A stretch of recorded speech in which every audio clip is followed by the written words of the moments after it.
네. 오늘 알려주실 내용이 보행 중 기어 변속하기인데요. 네. 왠지 제 느낌에는 등산할 때 속도를 조절해라 이런 내용인 것 같은데 맞나요? 맞습니다. 바로 자동차 기어 변속의 원리를 이용하는 건데 네.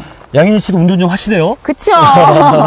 자, 우리가 자동차 엔진의 동력을 네. 바퀴에 전달할 때 중간에 여러 가지 크기의 기어를 변속을 하죠. 그렇죠. 그래서 다양한 힘과 속력을 조절하는 건데 바로 그 원리를 등산에도 응용하는 겁니다.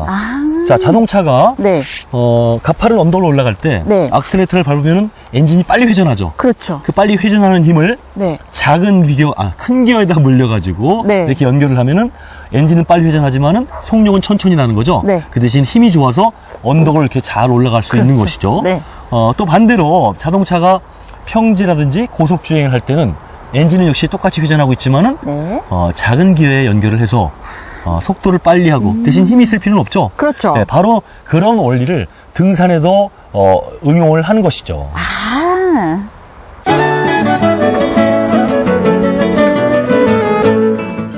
선생님 방금 말씀해주신 이 내용들이요. 원리는 이해가 돼요. 그런데 등산할 때 어떻게 나한테 적용을 해야 될지 궁금해요.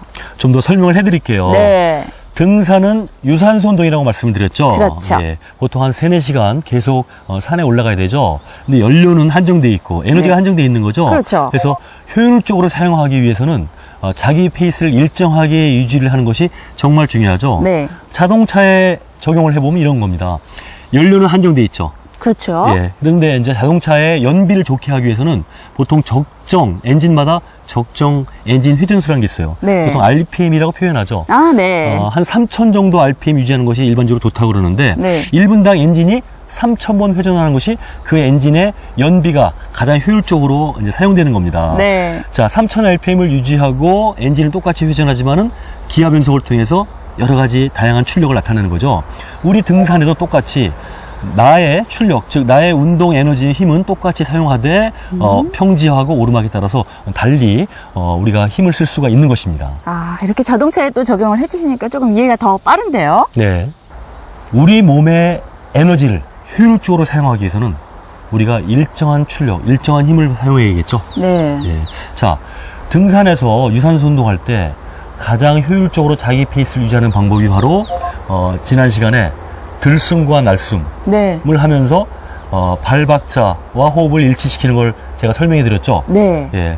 한 발은 들여 마시고 한 발은 내뱉고 이러면서 하면은 유산소 운동에서 적당한 자기 페이스를 유지하는 좋은 방법이라고 말씀드렸잖아요. 네. 자, 이렇게 자동차가 일정한 엔진 회전수를 유지하듯이 우리도 걸어갈 때 일정하게 한 발은 숨을 내쉬고 한 발은 숨을 들여 마시고 이렇게 발박자를 계속 일정하게 유지를 합니다. 마치 자동차 엔진 회전수를 일정하게 유지하듯이 네. 같은 방법을 쓰는 거죠. 그런데 우리가 이제 올라가다 보면은 오르막을 만나죠. 내리막을 만나게 평지도 그렇죠. 있고. 자, 오르막을 만날 때는 자동차는 어떻게 합니까? 큰 기어에 연결하죠. 네. 근데 우리 몸에 기어가 없죠. 없죠. 네. 그러면은 어떤 방법으로 우리 몸은 자동차의 큰 기어에 연결하는 원리를 적용하면 될까요? 힘을 더 줘야겠는데요. 아니요. 힘을 넣어주면 안 되죠. 일정한 힘을 맞아요. 쓰는 거죠. 네. 자, 바로 보폭입니다. 아. 보폭이라는 것은 발걸음 사이 간격이죠. 네. 예.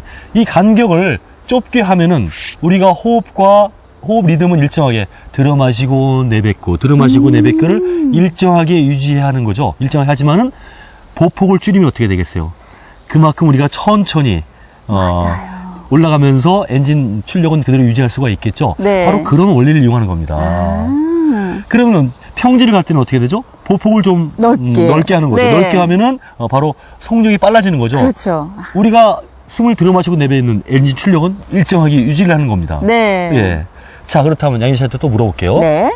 자, 지금 오르막에서는 보폭을 짧게 하라. 네. 평지는 정상 보폭을 유지하라. 네. 예. 그럼 내리막에서는 어떻게 하면 될까요?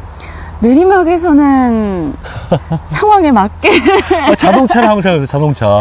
자동차 내리막을 내려갈 때 속도를 줄여야죠. 속도를 줄이는데 네. 기아 변속을 어떻게 하죠? 큰 기어 물립니까? 작은 기어 물립니까?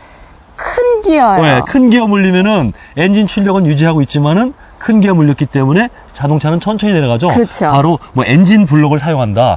이제 그렇게 표현하기도 하는데 네. 그렇다면 우리도 내리막길 내려갈 때 보폭을 좁게, 작게 네. 하는 게 좋겠습니까? 크게 하는 게 좋겠습니까? 좁게, 작게. 네. 자, 왜 그러죠? 보폭을 크게 하면은 그만큼 속도가 빨라지고 네. 그만큼 우리가 몸을 민첩하게 대응할 수 있는 그렇게 늦어지고 그러니까 사고의 위험성이 커지겠죠.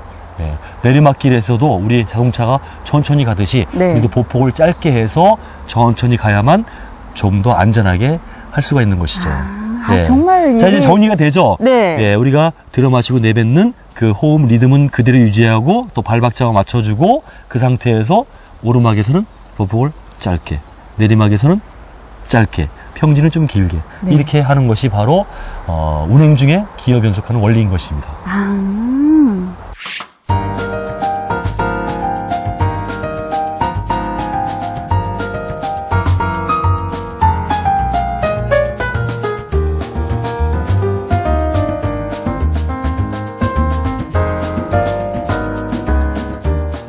와, 선생님, 이 자동차의 기어 변속의 원리를 등산에 이렇게 딱 적용을 시키니까 정말 너무 재밌는데요. 재밌죠? 네.